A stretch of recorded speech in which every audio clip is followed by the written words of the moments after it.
കർത്താവിനെ ഞാൻ എന്നും പുകഴ്ത്തും. അവിടുത്തെ സ്തുതികൾ എപ്പോഴും എൻ്റെ അധരങ്ങളിലുണ്ടായിരിക്കും. കർത്താവിൽ ഞാൻ അഭിമാനം കൊള്ളുന്നു. പീഡിതർ കേട്ട് ആനന്ദിക്കട്ടെ. എന്നോടൊത്തു കർത്താവിനെ മഹത്വപ്പെടുത്തുവിൻ. നമുക്കൊരുമിച്ച് അവിടുത്തെ നാമത്തെ സ്തുതിക്കാം.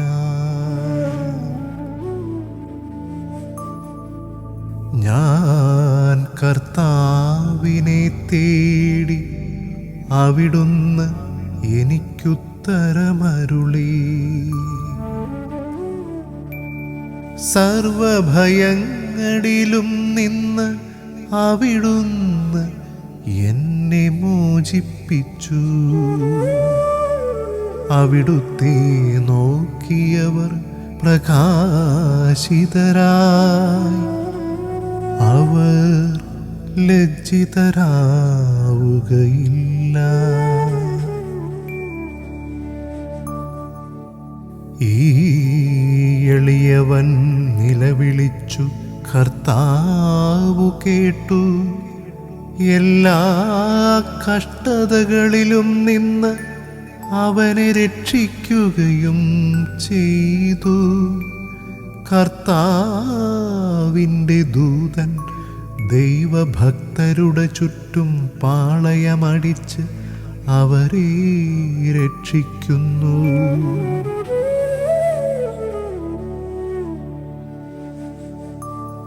കർത്താവ് എത്ര നല്ലവനെന്ന് രുചിച്ചറിയുവിൻ.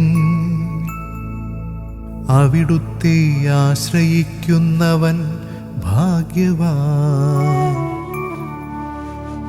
കർത്താവിൻ്റെ വിശുദ്ധരേ, അവിടുത്തെ ഭയപ്പെടുവിൻ.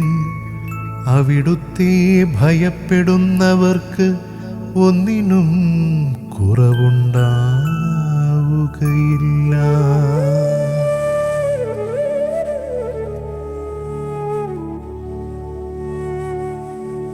സിംഹക്കുട്ടികൾ ഇരകിട്ടാതെ വിശന്നു വലഞ്ഞേക്കാം. കർത്താവിനെ അന്വേഷിക്കുന്നവർക്ക് ഒന്നിനും കുറവുണ്ടാവുകയില്ല. മക്കളെ, ഞാൻ പറയുന്നതു കേൾക്കുവിൻ. ദൈവഭക്തി ഞാൻ നിങ്ങളെ പരിശീലിപ്പിക്കാം.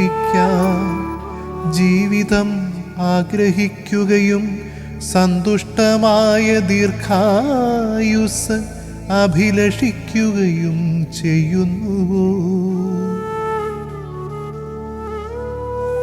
തിന്മയിൽ നിന്നും നാവിനെയും വ്യാജഭാഷണത്തിൽ നിന്ന് അധരങ്ങളെയും സൂക്ഷിച്ചുകൊള്ളുവിൻ. തിന്മയിൽ നിന്നകന്നു നന്മ ചെയ്യുവിൻ.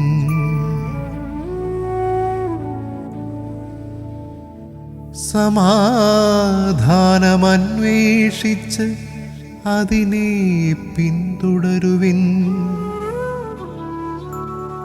കർത്താവ് നീതിമാന്മാരെ കടാക്ഷിക്കുന്നു. അവിടുന്ന് അവരുടെ വിലാപം ശ്രവിക്കുന്നു. ദുഷ്കർമ്മികളുടെ ഓർമ്മ ഭൂമിയിൽ നിന്നു വിച്ഛേദിക്കാൻ കർത്താവ് അവർക്കെതിരെ മുഖം തിരിക്കുന്നു. നീതിമാന്മാർ സഹായത്തിനു നിലവിളിക്കുമ്പോൾ കർത്താവ് കേൾക്കുന്നു. അവരെ സകലവിധ കഷ്ടതകളിലും നിന്ന് രക്ഷിക്കുന്നു.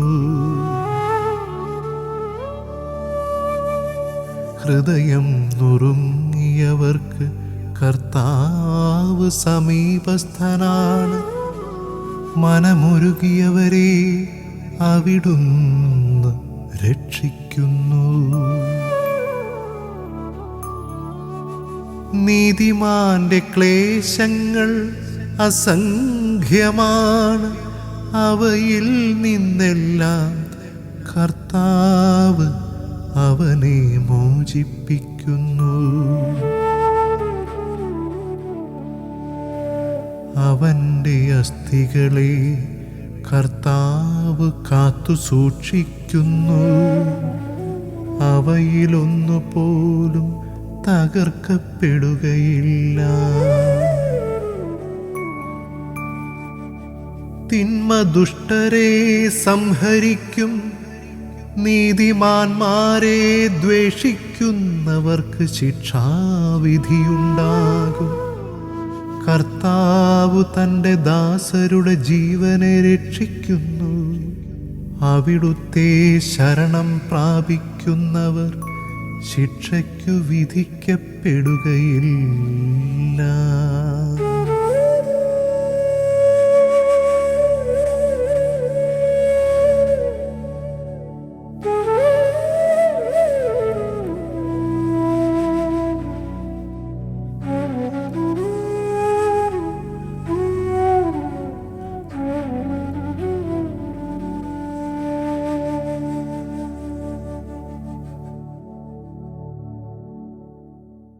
ഉണരൂ പ്രഭാതമേ എന്ന ഈ ആത്മീയ ശുശ്രൂഷയിലേക്ക് ശാലോം ടി വിയിലെ എല്ലാ പ്രേക്ഷകരെയും സ്നേഹപൂർവ്വം സ്വാഗതം ചെയ്യുന്നു. പ്രിയപ്പെട്ടവരെ, ഈ സങ്കീർത്തനത്തിലേക്ക് കടന്നു വരുമ്പോൾ സങ്കീർത്തനം 34 1 മുതൽ 22 വരെയുള്ള വചനങ്ങളിലേക്ക് നമ്മൾ കടന്നു വരുമ്പോൾ ഈ സങ്കീർത്തനത്തിൻ്റെ കോണ്ടസ്റ്റ് ഇതാണ്. സാവൂൾ രാജാവിനെ പേടിച്ച് ദാവീദ് ഓടി നടക്കുകയാണ്. അങ്ങനെ ദാവീദ് ഓടി നടന്ന് അബീമലേക്കിൻ്റെ അടുത്തെത്തി. അവിടെ ദാവീദ് ചെല്ലുമ്പോൾ അവിടുത്തെ ജനം ദാവീദിനെ തിരിച്ചറിഞ്ഞു. സ്ത്രീജനങ്ങൾ ഇപ്രകാരം ദാവീദിനെ പറ്റി പറഞ്ഞു: സാവൂള് 1000 കൊല്ലുമ്പോൾ ദാവീദ് 10,000 കൊന്നൊടുക്കുന്നു. ഇത് കേട്ട് രാജാവ് വളരെയധികം ക്ഷുഭിതനായി. ഈ അബീമലേക്ക് രാജാവിൻ്റെ അടുത്തേക്ക് നമ്മുടെ ദാവീദിനെ കൊണ്ടുവരികയാണ്. അവിടെ ദാവീദ് ഒരു ഭ്രാന്തനായിട്ട് അല്ലെങ്കിൽ ഒരു രോഗിയായിട്ട് അഭിനയിക്കുകയാണ്. അതുകൊണ്ട് രാജാവ് എന്ത് ചെയ്തു? ഈ ശകാരിച്ച് ദാവീദിനെ അവിടുന്ന് പറഞ്ഞു വിടുകയാണ്. ഈ അവസരത്തിലാണ് 34 സങ്കീർത്തനം ദാവീദ് പാടുക. നമ്മൾ 1 വചനത്തിലേക്കൊന്ന് കടന്നു വരുമ്പോൾ നമുക്ക് ഇപ്രകാരം കാണുവാനായിട്ട് സാധിക്കും. സങ്കീർത്തനം പാടുകയാണ്: കർത്താവിനെ ഞാൻ എന്നും പുകഴ്ത്തും, അവിടുത്തെ സ്തുതികൾ എപ്പോഴും എൻ്റെ അധരങ്ങളിലുണ്ടായിരിക്കും. പ്രിയപ്പെട്ടവരെ, സാഹചര്യം മനസ്സിലാക്കുക. മറ്റുള്ളവരെല്ലാവരും ദാവീദിനെ ഇങ്ങനെ പ്രോസിക്യൂട്ട് ചെയ്യുകയാണ്. ദാവീദ് ജീവന് വേണ്ടി ഓടുകയാണ്. ആ സമയത്താണ് ദാവീദ് പറയുക: ഞാൻ കർത്താവിനെ എന്നേരവും പുകഴ്ത്തും, അവിടുത്തെ സ്തുതികൾ എൻ്റെ അധരങ്ങളിൽ ഉണ്ടായിരിക്കും. നമ്മുടെയൊക്കെ ജീവിത സാഹചര്യങ്ങളിൽ ഇതുപോലെയുള്ള ചില മേഖലകളിലൂടെയൊക്കെ കടന്നു പോകുമ്പോൾ നമ്മുടെ അധരങ്ങളിലും സ്തുതിഗീതങ്ങൾ ഉണ്ടാകണം. അതാണ് സങ്കീർത്തനം നമ്മളോട് പറയുക: സ്തുതിഗീതങ്ങൾ ഉണ്ടാവുക. നിൻ്റെ ജീവിതത്തിലെ സങ്കടങ്ങളിൽ, തകർച്ചകളിൽ, സന്തോഷങ്ങളിൽ, നൊമ്പരങ്ങളിൽ പ്രിയപ്പെട്ടവരെ, തമ്പുരാനെ നമ്മൾ സ്തുതിക്കണം. ഏറ്റവും മനോഹരമായ പ്രാർത്ഥനകളാണ് സ്തുതിപ്പുകൾ. നമുക്കറിയാം, മാലാഖമാർ ദൈവത്തെ എപ്പോഴും സ്തുതിച്ചുകൊണ്ടിരിക്കുകയാണ്. അത് ദൈവദൂതന്മാരുടെ ഭാഷയാണ് സ്തുതിപ്പുകൾ. നിങ്ങളും ഞാനും എപ്പോഴും ദൈവത്തെ സ്തുതിക്കണമെന്നാണ് സങ്കീർത്തകൻ പറയുക. തുടർന്ന് നമ്മൾ വചനത്തിലേക്ക് കണ്ണുകൾ ഓടിക്കുമ്പോൾ ദാവീദ് പറയുകയാണ് 2 വചനത്തിൽ: കർത്താവിൽ ഞാൻ അഭിമാനം കൊള്ളുകയാണ്. ഈ പ്രതിസന്ധിയിൽ ഞാൻ കർത്താവിൽ അഭിമാനം കൊള്ളുന്നു. എൻ്റെ ജീവൻ ഏതു നിമിഷവും പോകാം, എങ്കിലും ഞാൻ കർത്താവിൽ അഭിമാനം കൊള്ളുകയാണ്. പ്രിയപ്പെട്ടവരെ, നിങ്ങളും ഞാനും പറയേണ്ട ഒരു കാര്യമാണ്: എൻ്റെ തമ്പുരാനിൽ ഞാൻ അഭിമാനം കൊള്ളുന്നു. എൻ്റെ ജീവിതത്തിൽ ഇത്രയൊക്കെ നേട്ടങ്ങളുണ്ട്, ഇത്രയൊക്കെ കോട്ടങ്ങളുണ്ട്. ഇതെല്ലാം എനിക്ക് തന്നത് എൻ്റെ തമ്പുരാനാണ്. ആ തമ്പുരാനെ പ്രതി ഞാൻ തമ്പുരാനെ സ്തുതിക്കുന്നു, തമ്പുരാനിൽ ഞാൻ അഭിമാനം കൊള്ളുന്നു. വീണ്ടും സങ്കീർത്തകൻ പറയുകയാണ്: അവിടുത്തെ നോക്കിയവർ പ്രകാശിതരായി, അവർ ലജ്ജിതരാവുകയില്ല. എത്ര മനോഹരമായ വചനം! അവിടുത്തെ നോക്കിയവർ പ്രകാശിതരായി. പ്രിയപ്പെട്ടവരെ, ഇന്നത്തെ സാഹചര്യത്തിൽ ഈ വചനം നമ്മൾ പറയുക, അവിടുത്തെ നോക്കുക, വിശുദ്ധ കുർബാനയെ നോക്കുക, തമ്പുരാനെ നോക്കുക. നിങ്ങൾ ഒരിക്കലും ലജ്ജിതരാകത്തില്ല, നിങ്ങൾ പ്രകാശിതരായിത്തീരും.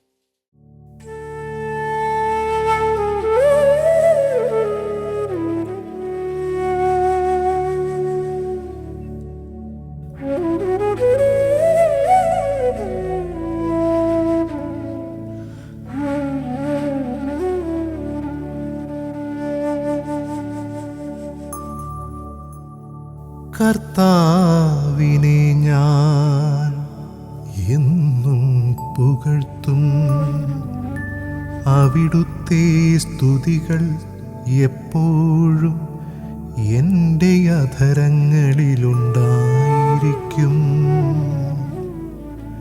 കർത്താവിൽ ഞാൻ അഭിമാനം കൊള്ളുന്നു, പീഡിതർ കേട്ട് ആനന്ദിക്കട്ടെ.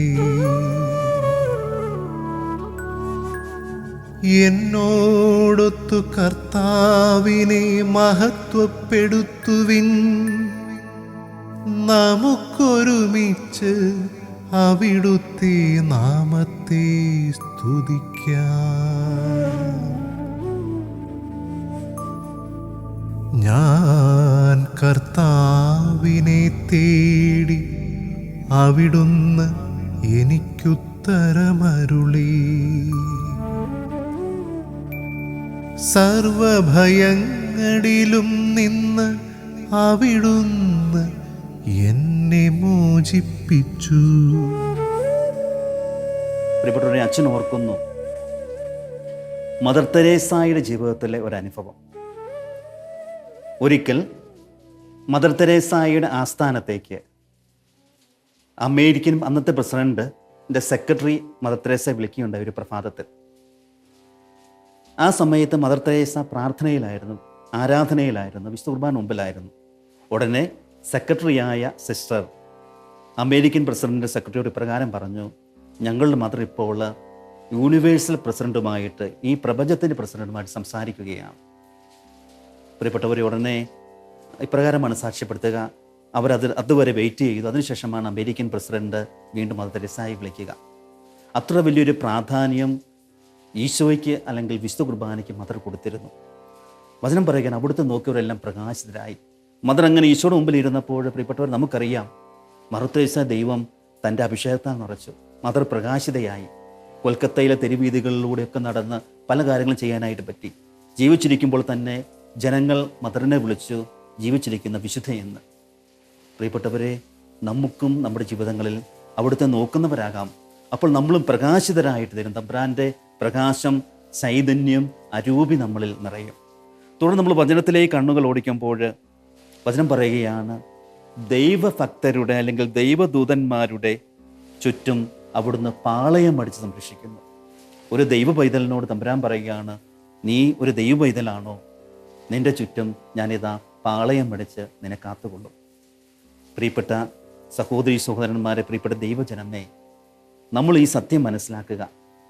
നീ ദൈവത്തോട് വിധേയത്വം പുലർത്തുന്ന, ദൈവത്തിനോട് നീതി പുലർത്തുന്ന വ്യക്തിയാണെങ്കിൽ നിൻ്റെ സന്നിധിയിൽ അല്ലെങ്കിൽ നിൻ്റെ ചുറ്റും തൻ്റെ ദൂതന്മാരെ അയച്ചപ്പോൾ നിനക്ക് ഒരു സംരക്ഷണം നൽകും. ഇതാണ് ഈ സങ്കീർത്തനം നമ്മളോട് പറയുക.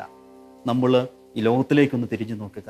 നമ്മൾ ജീവിക്കുന്നത് സാഹചര്യങ്ങളെ തിരിഞ്ഞു നോക്കുക. പലരും വിശ്വാസത്തിന്റെ മേഖലയിലൊക്കെ വ്യതിചലിക്കുന്നൊരു കാലഘട്ടത്തിലാണ് ജീവിക്കുന്നത്. പല ആരാധനാലയങ്ങളും ഇന്ന് ക്ലോസ് ആയി പോയിട്ടുണ്ട്. പല വിശ്വാസ കേന്ദ്രങ്ങളും ഇന്ന് അവർ ക്ലോസ്ഡാക്കി. കാരണം വിശ്വാസികളുടെ അഭാവം. പ്രിയപ്പെട്ടവരെ, നമ്മൾ ഈ യാഥാർത്ഥ്യം മനസ്സിലാക്കുക. നീ കർത്താവിൻ്റെ കൂടെയാണ് എങ്കിൽ, കർത്താവിനെ ചേർത്ത് പിടിക്കുന്നവനാണെങ്കിൽ, ചേർത്ത് പിടിക്കുന്നവളാണെങ്കിൽ നിൻ്റെ കൂടെ തമ്പുരാൻ ഉണ്ടായിരിക്കും. നിൻ്റെ ആവശ്യങ്ങളിൽ, നിൻ്റെ പ്രതിസന്ധിയിൽ, നിൻ്റെ ജീവിത തകർച്ചയിൽ എല്ലാം അവിടെ നിൻ്റെ കൂടെ നടന്ന് നിന്നെ വഴി നടത്തും. തുടർന്ന് ഈ സങ്കീർത്തനത്തിൽ പറയുകയാണ്, 10-ാം വചനം നമ്മൾ ഇപ്രകാരം ഓർപ്പിക്കുകയാണ്, കർത്താവിനെ അന്വേഷിക്കുന്നവർക്ക് ഒന്നിനും കുറവുണ്ടാവുകയില്ല. കർത്താവിനെ അന്വേഷിക്കുന്നവർക്ക് ഒന്നിനും കുറവുണ്ടാവുകയില്ല. മറ്റൊരർത്ഥത്തിൽ പറഞ്ഞു കഴിഞ്ഞാൽ അവനെല്ലാം ദൈവം ക്രമീകരിക്കും. അവിടുത്തെ നോക്കിയവർ പ്രകാശിതരായി, അവർ ലജ്ജിതരാവുകയില്ല.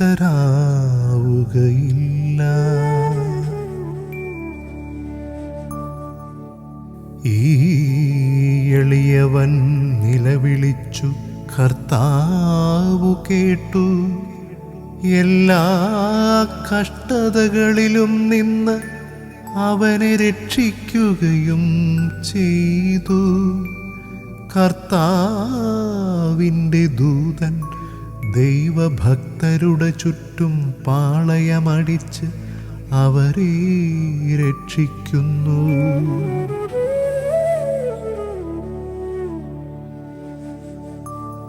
കർത്താവ് എത്ര നല്ലവനെന്ന് രുചിച്ചറിയുവിൻ.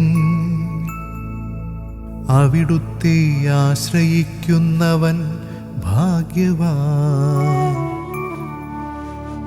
കർത്താവിൻ്റെ വിശുദ്ധരേ, അവിടുത്തെ ഭയപ്പെടുവിൻ.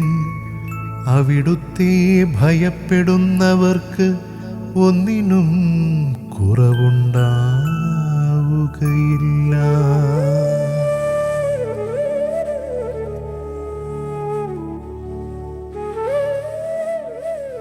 അച്ഛൻ ഓർക്കുന്നു, ഒരിക്കലും ഒരു വ്യക്തി ഷെയർ ചെയ്തൊരു അനുഭവം. അദ്ദേഹം ഒരു വചനപ്രഘോഷകനാണ്. വലിയ സാമ്പത്തിക ഭദ്രതയൊന്നും അദ്ദേഹത്തിനില്ല. അപ്പം അദ്ദേഹം പറയുകയായിരുന്നു, ഒരിക്കൽ അദ്ദേഹത്തിൻ്റെ അപ്പച്ചൻ രോഗബാധിതനായി. അദ്ദേഹത്തിന് എന്ത് ചെയ്യണമെന്നറിയില്ല. ആശുപത്രി കൊണ്ട് അഡ്മിറ്റ് ചെയ്തു. കട്ടപ്പനയിലുള്ള സെൻറ്റ് ജോൺസ് ഹോസ്പിറ്റലിൽ കൊണ്ട് അഡ്മിറ്റ് ചെയ്തു. എന്നിട്ട് അദ്ദേഹം പറയുന്നത്, അവിടെ ഒരു ചെറിയ ചാപ്പലുണ്ട്. ഈ ചാപ്പലിൽ പോയി അദ്ദേഹം തമ്പുരാൻ്റെ മുമ്പിൽ ഇരുന്ന് ഇങ്ങനെ പ്രാർത്ഥിക്കാനായിട്ട് ഇങ്ങനെ ഇരുന്നു. തമ്പുരാൻ്റെ മുമ്പിൽ, തമ്പുരാനെ ഞാൻ എന്തു ചെയ്യും?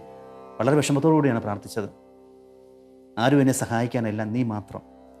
പ്രിയപ്പെട്ടവരെ, അവിടെ പള്ളിയിൽ ഇരിക്കുമ്പോൾ പുള്ളിക്കൊരു കോള് വന്ന്, ഈ സഹോദരനൊരു ഫോൺ കോൾ വരികയാണ്.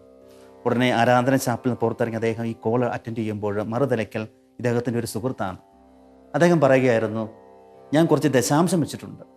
ഈ നിമിഷങ്ങളിൽ എനിക്ക് ശക്തമായൊരു പ്രചോദനം ഉണ്ടായി, അത് നിനക്ക് തരിക. അതുകൊണ്ടാണ് ഞാൻ നിന്നെ വിളിച്ചത്. നിനക്ക് പൈസയുടെ ആവശ്യം ഇപ്പോൾ ഉണ്ടോ? ഉടനെ ഈ വ്യക്തി തൻ്റെ ഇപ്പോഴത്തെ അവസ്ഥയെല്ലാം പറഞ്ഞു. അദ്ദേഹം ഉടനെ പറഞ്ഞു, ഞാൻ നിൻ്റെ അക്കൗണ്ട് നമ്പർ തരും, ഞാൻ അത് ട്രാൻസ്ഫർ ചെയ്യാം. പ്രിയപ്പെട്ടവർ, അങ്ങനെ ഈ വ്യക്തി പൈസ ട്രാൻസ്ഫർ ചെയ്തിട്ട് ഈ സഹോദരൻ സാക്ഷ്യപ്പെടുത്തുകയാണ്, എനിക്ക് ആവശ്യമുള്ള തുക, അന്ന് അവിടുന്ന് ഡിസ്ചാർജ് ചെയ്ത് പോരാനുള്ള ആവശ്യമുള്ള തുക ഈ വ്യക്തി അയച്ചു കൊടുത്തുവെന്നാണ്. പ്രിയപ്പെട്ടവരെ ഓർക്കുക, കർത്താവിനെ സ്നേഹിക്കുന്നവർക്ക്, കർത്താവിനെ അന്വേഷിക്കുന്നവർക്ക് ഒന്നിനും കുറവുണ്ടാവുകയില്ല. ഈ വചനം ഒരു അഭിഷേകമായിട്ട് ഈ വ്യക്തിയിൽ ഭവിച്ചു. പലപ്പോഴും ലോകത്തിലുള്ളവർ ഇങ്ങനെയുള്ള സാക്ഷ്യങ്ങൾ കേൾക്കുമ്പോൾ, ഇങ്ങനെയുള്ള അനുഭവങ്ങൾ കേൾക്കുമ്പോൾ പലപ്പോഴും അവരെ മോശമാക്കാറുണ്ട്, അല്ലെങ്കിൽ അവർക്കെതിരെ പറയാറുണ്ട്.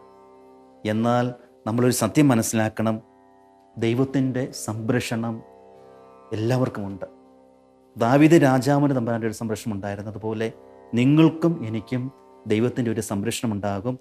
അതിന് നമ്മൾ എന്ത് ചെയ്യണം? ദൈവത്തിൻ്റെ നിയമങ്ങളോട്, ദൈവവചനത്തോട് നമ്മൾ വിധേയപ്പെട്ട അനുസരിക്കുന്ന ഒരു ജീവിതം നമ്മൾ നയിക്കണം.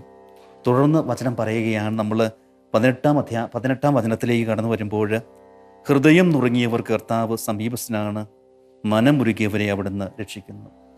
ഹൃദയം നുറുങ്ങിയവർക്ക്, വേദനയോടെ പ്രാർത്ഥിക്കുന്നവർക്ക്, തൻ്റെ ഇല്ലായ്മയിൽ ദൈവത്തെ വിളിച്ച് കരഞ്ഞുകൊണ്ട് പ്രാർത്ഥിക്കുന്നവർക്ക്, മനമുരുകി പ്രാർത്ഥിക്കുന്നവർക്ക് വചനം പറയുന്നു, തമ്പുരാൻ സമീപസ്ഥനാണ്.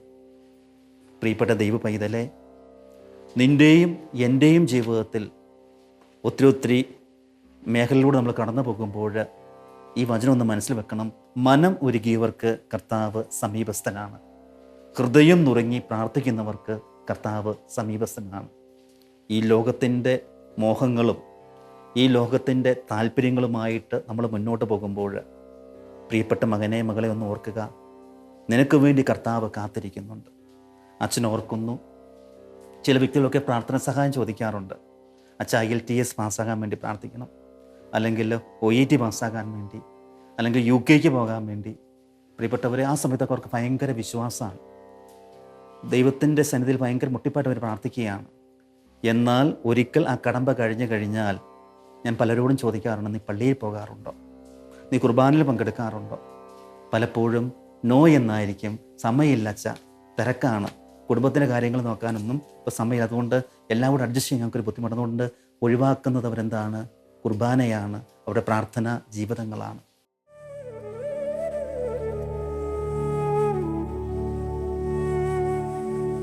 സിംഹക്കുട്ടികൾ ഇരകിട്ടാതെ വിശന്നു വലഞ്ഞേക്കാ, കർത്താവിനെ അന്വേഷിക്കുന്നവർക്ക് ഒന്നിനും കുറവുണ്ടാവുകയില്ല. മക്കളെ, ഞാൻ പറയുന്നതു കേൾക്കുവിൻ.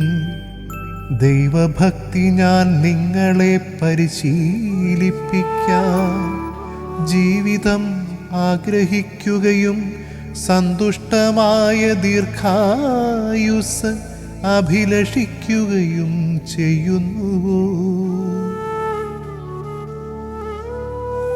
തിന്മയിൽ നിന്നും നാവിനെയും വ്യാജഭാഷണത്തിൽ നിന്ന് അധരങ്ങളെയും സൂക്ഷിച്ചുകൊള്ളുവിൻ. തിന്മയിൽ നിന്നകന്നു നന്മ ചെയ്യുവിൻ.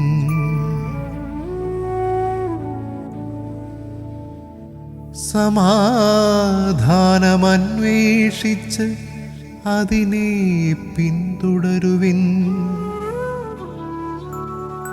കർത്താവ് നീതിമാന്മാരെ കടാക്ഷിക്കുന്നു.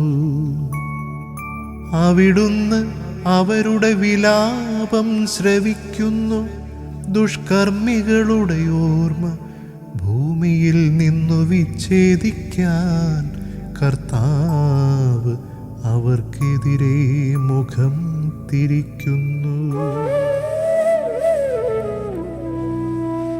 പ്രിയപ്പെട്ടവരെ, നീണ്ട വർഷങ്ങൾ നീ പ്രാർത്ഥിച്ചിട്ടാണ് ഇന്ന് എനിക്ക് ജോലി കിട്ടിയത്. പ്രാർത്ഥിച്ചു കഴിഞ്ഞപ്പോൾ, ദൈവം നൽകിയപ്പോൾ, നിനക്ക് സംരക്ഷണം നൽകുന്ന, കരുതൽ നൽകുന്ന ദൈവം നൽകിയപ്പോൾ അവസാനം എന്ത് സംഭവിച്ചു? നീ തമ്പുരാനെ മറന്ന് പിന്നെ ജോലിക്ക് ഒന്നാം സ്ഥാനം കൊടുക്കുന്നു, നിന്റെ കുടുംബത്തിന് ഒന്നാം സ്ഥാനം കൊടുക്കുന്നു. ഇത് ദൈവം ആഗ്രഹിക്കാത്ത കാര്യമാണ്. ദാവീദിന്റെ ജീവിതത്തിൽ പോലും ദാവീദ് ദൈവത്തിൻ്റെ വാക്കുകളൊക്കെ രാജാവായി കഴിഞ്ഞപ്പോൾ ദൈവത്തിൻ്റെ വാക്ക് കേൾക്കാൻ തയ്യാറായി. പക്ഷെ കുറേ കഴിഞ്ഞപ്പോൾ ഞാൻ എന്ന ചിന്ത ദാവീദിൻ്റെ ജീവിതത്തിൽ കടന്നു വന്നു. അത് ദാവീദിൻ്റെ ജീവിതത്തിൽ വലിയ തകർച്ചയ്ക്ക് കാരണമായി. നമുക്കറിയാം, ജെറുസലേം ദേവാലയം പണിയാൻ ദാവീദ് ആഗ്രഹിച്ചു. പക്ഷേ ദാവീദിന് ചെയ്യാനായിട്ട് സാധിച്ചില്ല. മകൻ സോളമനാണ് ചെയ്യുക. കാരണം ചില സമയങ്ങളിൽ ദാവീദ് ദൈവവചനത്തോട് വ്യതിചലിച്ചു. തൻ്റെ തീക്ഷ്ണതയ്ക്ക് മാന്ദ്യം സംഭവിച്ചു. ഇതുപോലെ പ്രിയപ്പെട്ട ദൈവ പൈതലെ, നമ്മുടെയൊക്കെ ജീവിതങ്ങളിലും നമ്മൾ കാര്യങ്ങൾ നേടാൻ വേണ്ടി പലപ്പോഴും ദൈവത്തെ വിളിക്കുന്നവരാണ്.